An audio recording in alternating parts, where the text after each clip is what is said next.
റോമാക്കാരുടെ ഒരു നിയമമായിരുന്നു, പടയാളികൾ ആവശ്യപ്പെട്ടാൽ 1 മൈൽ ദൂരം ഭാരം ചുമന്നവരെ അനുഗമിക്കണം. ഈശോയുടെ കുരിശ് വഹിക്കാൻ ശിമയോനെ നിർബന്ധിക്കുന്നതൊക്കെ ഈ നിയമപ്രകാരമാണ്. ഇന്നത്തെ സുവിശേഷത്തിൽ അങ്ങനെ ആവശ്യപ്പെട്ടാൽ 2 മൈൽ ദൂരം അവരോടൊപ്പം പോകണം എന്നാണ് ഈശോ പറയുന്നത്. വലത് കരണം തടിച്ചാൽ ഇടത് കരണം കാണിച്ചു കൊടുക്കണമെന്നും പറയുന്നുണ്ട്. വലത് കൈക്കുള്ള പ്രഹരമേൽക്കുക ഇടത് ചെകിടത്താണ്. വലത് ചെകിടത്ത് ഏൽക്കുക പുറം കൈ കൊണ്ടുള്ള അടിയാണ്. ഏറ്റവും വലിയ അപമാനമായി യഹൂദർ കണ്ടിരുന്നതാണിത്.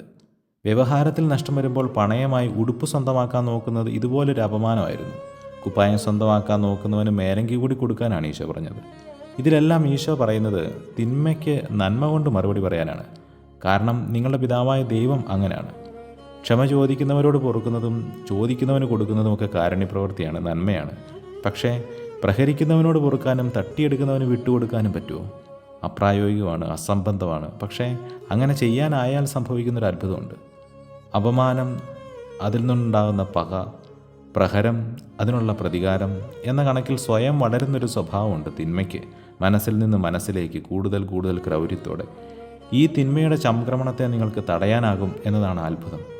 പക്ഷേ നിങ്ങൾക്ക് മുറിവേൽക്കും, കുരിശിലെ പോലെ.